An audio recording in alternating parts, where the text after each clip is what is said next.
Yo, what is up guys? It's Pedro here, and in today's video I will be bringing you guys a recap of day 8 of the Washington football team's training camp. I'll be talking about some of the biggest takeaways from today's practice. I'll show you guys some highlights as always, give you guys a quick injury update, and we'll go play by play. So if you guys are new, make sure to subscribe for Washington and NFL content. I'm almost at 6,000 subscribers.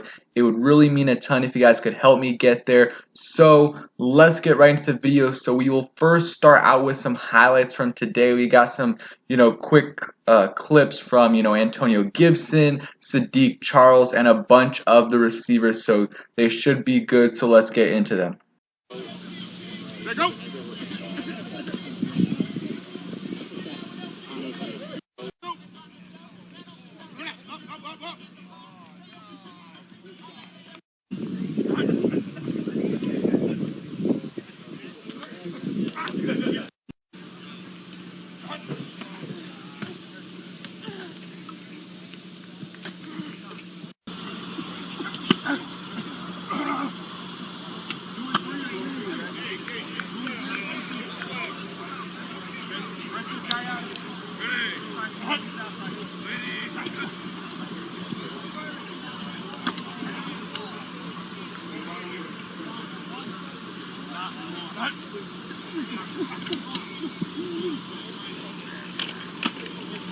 Okay, so those were the highlights from today's practice. Now let's get into the recap, and we will start off with the injury update from today. Nothing too major. I think Charles Leno was not at practice today because of a personal matter. Sammis Reyes is still, dealing with that knee injury. He was on the side field. Matt Ioannidis and Keith Ismail and Shaka Toney were all on the side field today, working through injuries, or in Matt Ioannidis' case, he's, working back from being on the reserve list, just doing some conditioning, and yeah, that's it. And Kyle Allen is still dealing with that ankle injury, so Steven Montez, meanwhile, is getting those, third team reps. And then I do believe the Washington football team activated Deron Payne and Brandon Sheriff off the reserve list, so that's great to hear right there that they're off the list. I believe there's only a couple players left on the list, and I think it's Chris Miller and Curtis Samuel. I really hope we can see Curtis Samuel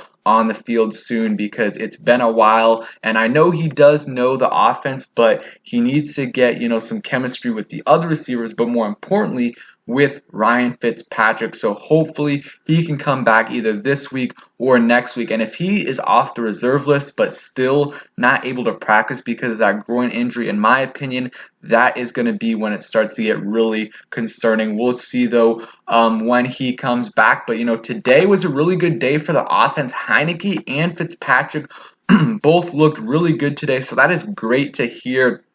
I heard that, Heinicke had his best day by far from a couple people, and Fitzpatrick looked really good as well. Fitzpatrick has been pretty consistent, hasn't had too many bad days, so that's good to hear. A couple, plays right here from John Keim. Heinicke had two nice throws to Steven Sims and then DeAndre Carter. Good coverage, dropped it in, and Carter outmuscled Moreland for the grab. So DeAndre Carter and Steven Sims, I mean, they continue to ball out, and I think if Washington keeps 6 receivers, I really don't think DeAndre Carter, Steven Sims, or Dax Milne will make the roster. I think that 6th receiver spot is going to be either AGG or Kelvin Harmon, but if they keep 7, I think Steven Sims, DeAndre Carter, and Dax Milne will be battling for that 7th spot, and it's really going to come down to who can contribute, who can be our punt returner or kick returner. All those guys have those capabilities, even though we do not want to see Steven Sims back there.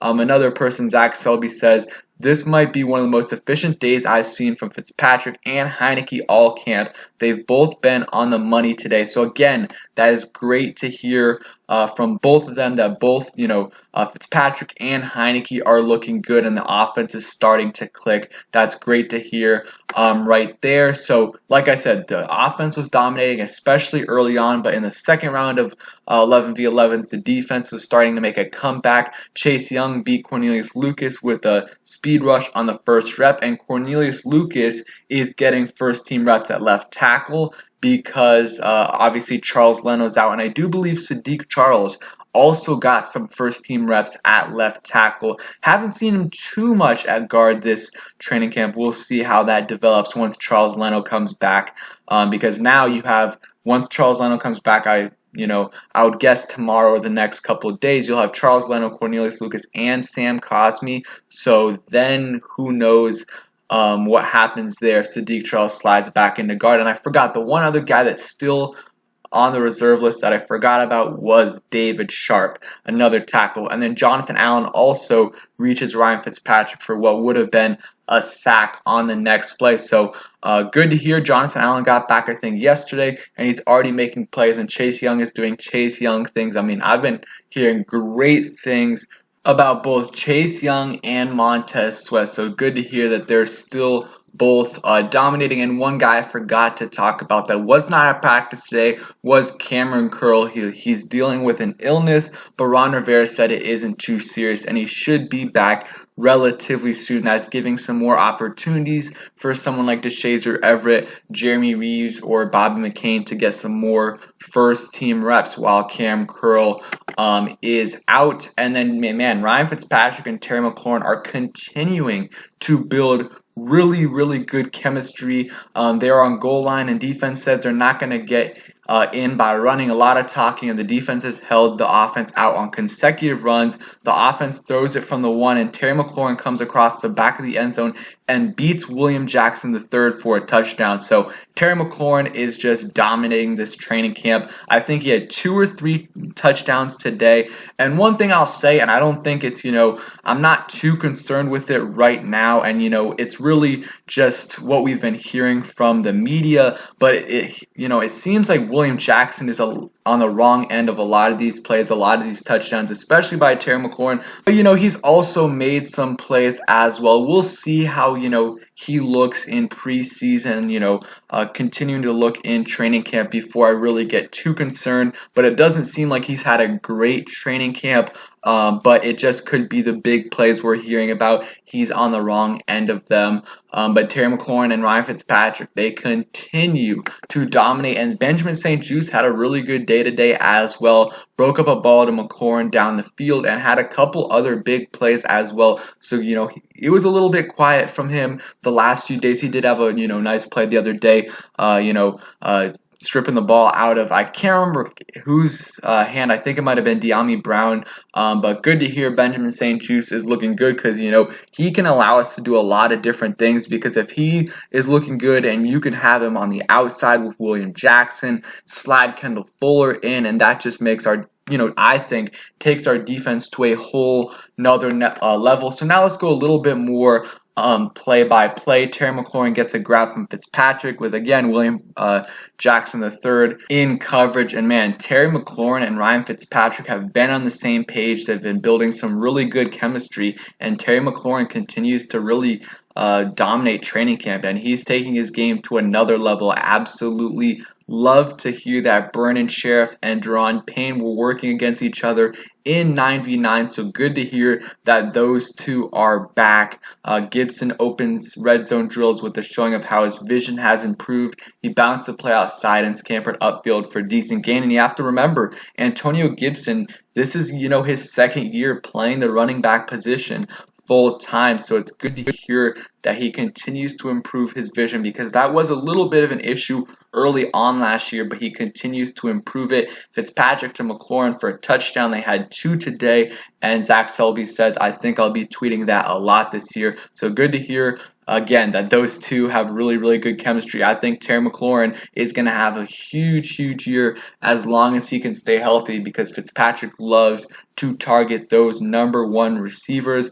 Fitzpatrick had a pass broken up by John Bostic and Jamin Davis.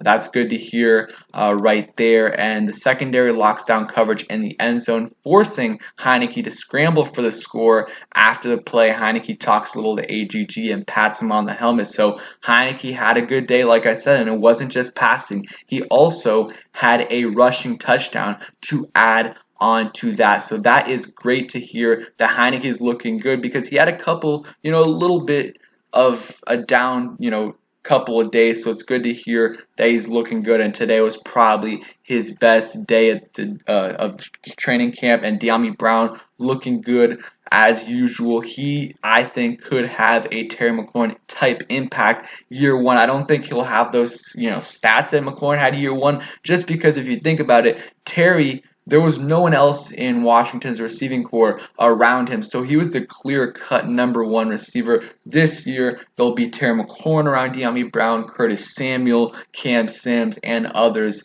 that will take away a little bit from his targets. And speaking of Terry McLaurin, he had another touchdown, and that one was the one, I think, at the 1 yard line in the red zone. Sweat looking good as usual. And yeah, overall, I think this is a really good day by Fitzpatrick and Heinicke, so that's good to hear. Steven Sims had a couple of nice catches, and like I said earlier, Steven Sims, Dax Milne, and DeAndre Carter are competing for that last receiver spot if they do keep 7. And remember, guys, tomorrow there is a practice at FedEx Field. I will not be able to go, but it should be fun nonetheless. Hopefully you guys have fun there. So we'll go look at a couple things from today's press conference. Nothing too big right here, but Rivera said Holcomb is practicing better and is reading things easier.